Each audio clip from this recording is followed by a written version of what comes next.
Assalamualaikum warahmatullahi wabarakatuh. Perkenalkan, nama saya Isma Nursal Sabila dengan NIM 210103110120. Saya dari program studi Pendidikan Guru Madrasah Ibtidaiyah, Fakultas Ilmu Tarbiyah dan Keguruan, Universitas Islam Negeri Maulana Malik Ibrahim Malang. Video ini saya buat untuk memenuhi tugas UAS mata kuliah Akidah Akhlak MISD. Assalamualaikum warahmatullahi wabarakatuh anak-anak. Bagaimana kabar kalian hari ini? Sebelum pembelajaran kita dimulai, mari kita berdoa terlebih dahulu supaya pembelajaran kita hari ini bisa bermanfaat dan dilancarkan. Baik, untuk doa sebelum belajar akan dipimpin oleh ketua kelas. Bismillahirrahmanirrahim.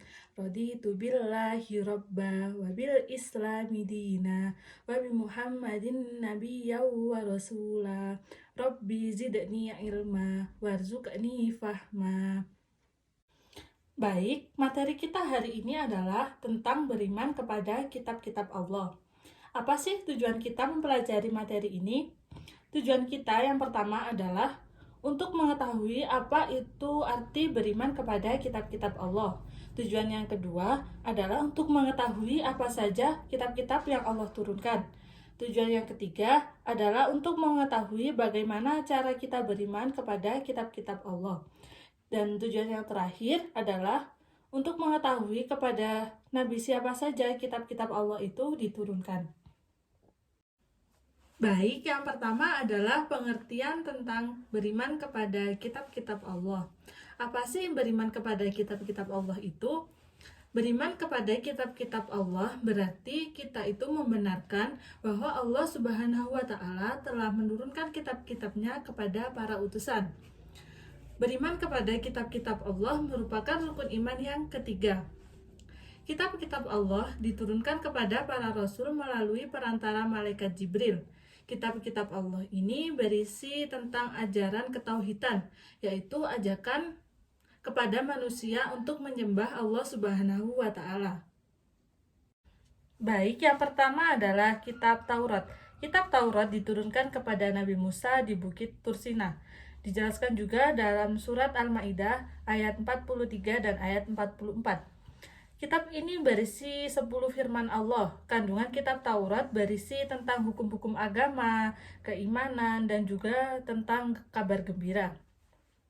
Kitab ini juga berisi tentang peringatan kepada umat Nabi Musa dan umat yang akan datang bahwa kelak itu akan datang seorang nabi dan rasul yang terakhir, yakni Nabi Muhammad SAW.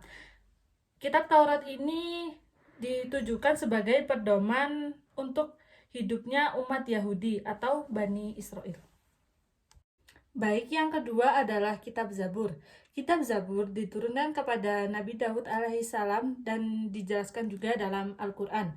Kitab Zabur berisi tentang doa, zikir, nasihat, dan juga hikmah atau pedoman dalam berbuat kebaikan. Kitab Zabur tidak berisi tentang hukum-hukum atau syariat agama karena Nabi Daud alaihissalam itu diperintahkan kepada umatnya hanya untuk mengikuti syariat Nabi Musa alaihissalam. Yang ketiga adalah kitab Injil. Kitab Injil diturunkan kepada Nabi Isa alaihissalam sebagai petunjuk bagi kaumnya Nabi Isa. Kitab ini berisi tentang hukum, seruan dan ajakan agar manusia, dalam hal ini umat Nabi Isa alaihissalam itu untuk menyembah kepada Allah Subhanahu wa Ta'ala. Kitab Injil ini juga menjelaskan tentang akan datangnya Rasul atau Nabi yang terakhir, yakni Nabi akhir zaman, yaitu Nabi Muhammad SAW. Yang keempat adalah kitab Al-Quran. Al-Quran adalah sumber pokok agama Islam. Al-Quran diturunkan kepada Nabi Muhammad SAW melalui perantara malaikat Jibril yang digunakan sebagai pegangan hidup manusia. Oleh sebab itu, isi Al-Quran meliputi seluruh aturan-aturan yang berhubungan dengan seluruh kehidupan manusia, baik itu kehidupan di dunia maupun kehidupan di akhirat. Secara garis besar, Al-Quran itu mencakup keterangan tentang yang pertama yaitu tentang keimanan atau akidah, yaitu tentang beriman kepada Allah, beriman kepada kitab-kitab Allah, kepada malaikat Allah, kepada Rasul Allah, kepada hari kiamat, dan juga beriman kepada qada dan qadar, atau disebut juga dengan rukun iman. Yang kedua yakni mencakup tentang ibadah, yaitu tentang tata cara kita menyembah Allah.